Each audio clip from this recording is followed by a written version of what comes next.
भगवान की जय। मौली ज्ञानेश्वर महाराज की जय।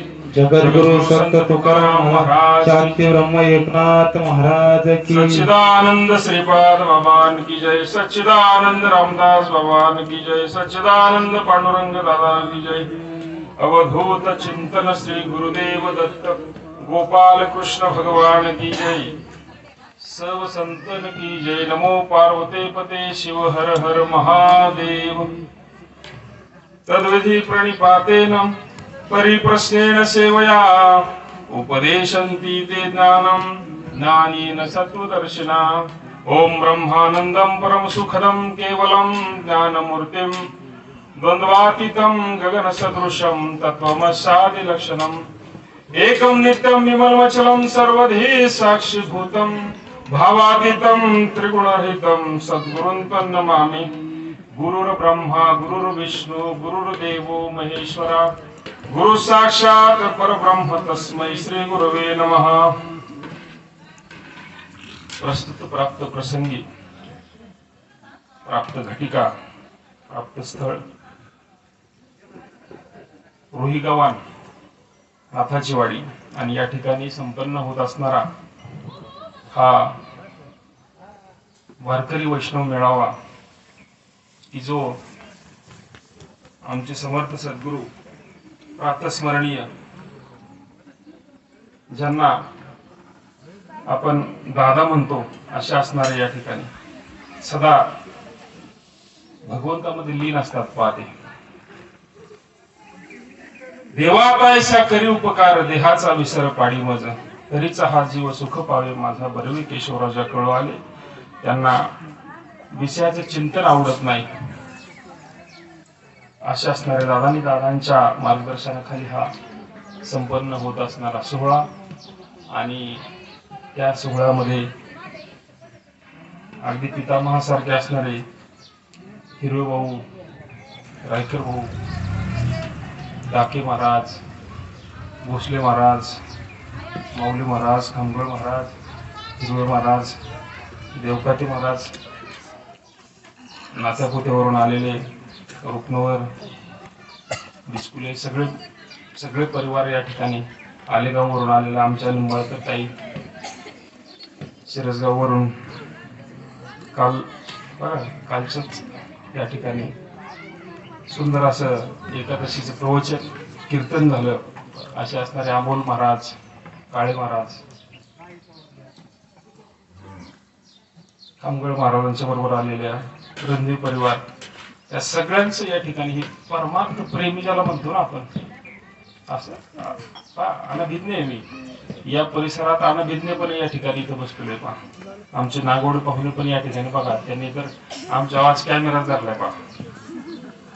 आता त्याच्यातून आम्ही हुकणार नाही।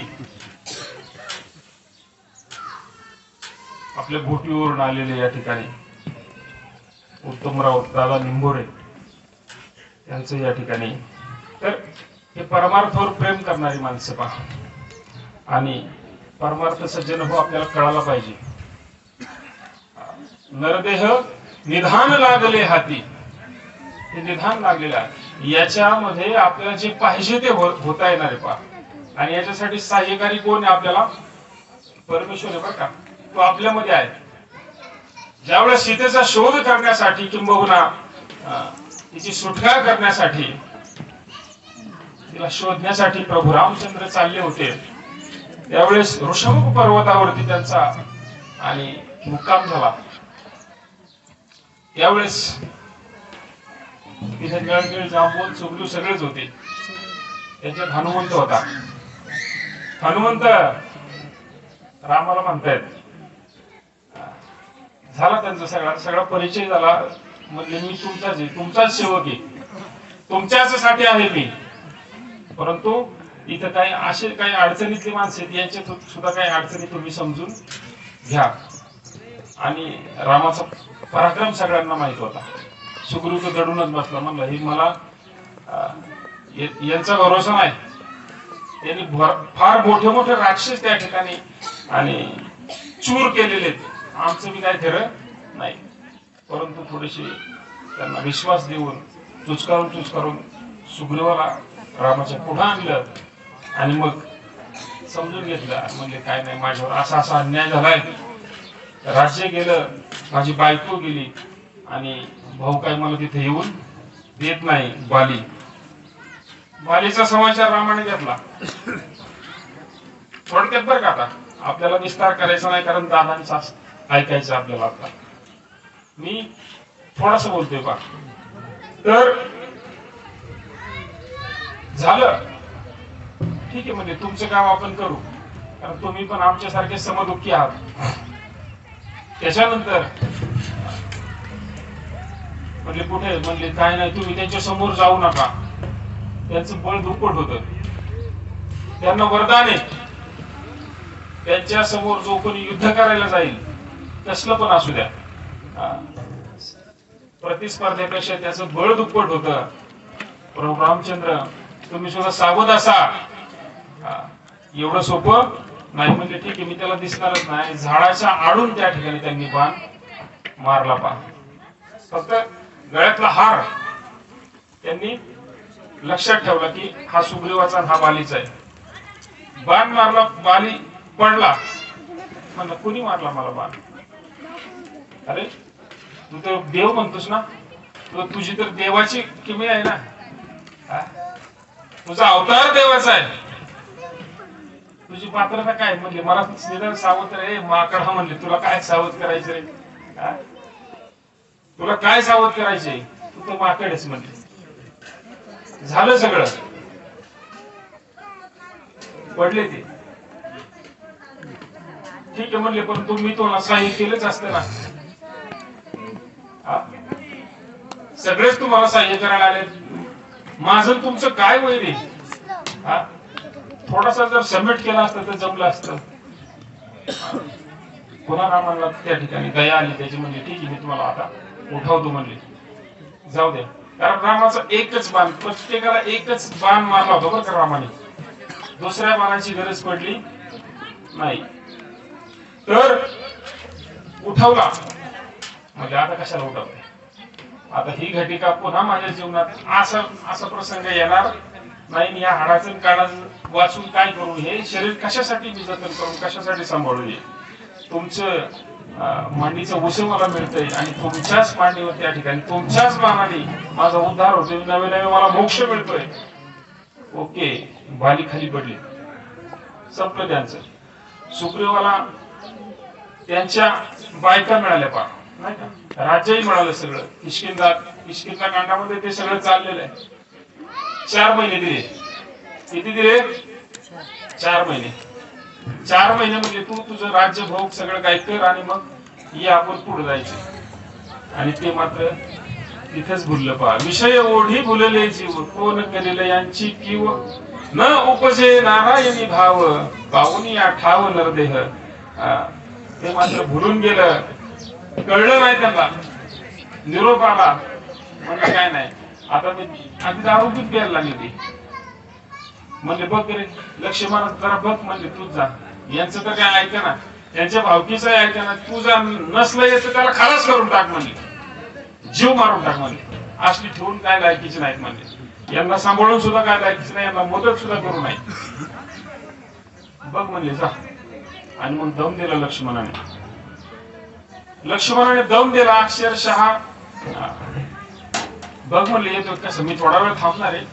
आमच्या रामदादाने सांगितलं तुला जीव मारायला. नाही नाही, असं कुठं असतं का? म्हणले अहो तुम्ही, आम्ही तुमच्या सावलीत वाढलेलो. झाडाला काय लागतं? झाडाला पाणी लागतं ना, ते पाणी कधी झाड बुडून देत नाही. आधी ओला असू वाळला असू, लाकडाचा ठोकळा ओला असला वाळला असला तरी पाण्यात बुडत नाही. मला बुडवू नका तुम्ही, मी तुमचाच आहे. आणि काढतोय तो चालायला लागला. सज्जन हो, आपल्याला सुद्धा थोडा आहे. अल्प आयुष्य मानव देह, शतगणिले ते अर्धरात्र खाई, मध्ये बालत्व पीडा रोगक्षय, काय भजनाशी उरले ते पाहायला. आपल्याला फार वेळ दिलेला नाही, थोडा आहे. थोड्यात आपल्याला सगळं आटपून घ्यायचंय आणि हेच सांगायचे काम आहे. जसा डुबरीवाला राम सहाय्यकारी होता तसा आपल्याला पण आहे. तैसा हृदयामध्ये मी रामो असता सर्व सुखाचा आराम, ती भ्रांतीशी काम विषयावर. आपला फक्त मग त्या ताईंनी सांगितलं बा आपली देहबुद्धी काय गेली पाहिजे, आत्मबुद्धी जागृत झाली पाहिजे. आणि म्हणून इथं दादा बसलो होतो, आम्ही सगळे बसलो होतो. नामाचे चिंतन प्रगट पसारा, असाल ते करा जैसे तैसे पहा. जिथं असं तिथं ते चालू करा. त्याला काय फार काय लागत नाही. काही न लगे एक भावची कारण तुका म्हणे हा नवे ठोबाची. म्हणून आता जास्त आपल्याला 6:30ला हरिपाठ चालू करायचे. जास्त बोलायला इथं जमणार नाही. आपल्याला कोणाचा वेळ घ्यायचा नाही आणि टाइमपास सुद्धा करायचा नाही. हे दिल में लाने की बात नाही, इधर फैसला होणार नव्हता. आणि खरोखर अतिशय विचारवंतांची प्रवचन इथं बसून ऐकली पा, अतिशय गोड. असं वाटायचं की यांचं बंदच होऊ नये. टाके महाराजांपासून सुरुवात झाली पा. अतिशय सुंदर, अतिशय गुणवान सगळी गुणीजन मंडळींचं ऐकायला. पवळ महाराजांचं सुद्धा फार चिंतन छान मानलं सगळ्यांनीच, अतिशय सुंदर. म्हणून सर्वांचं कौतुक करावं तेवढं थोडं. आपल्याला दादांना श्रवण करायचे. म्हणून जास्त काही मी माझी बडबड तुम्हाला लाभणार नाही. तुम्हाला जास्त मला सहन करायची वेळ सुद्धा येऊन देणार नाही. झालेली सेवा आपल्याला पुन्हा हरिपाठानंतर नरवणे सरांचं कीर्तन पण ऐकायचे.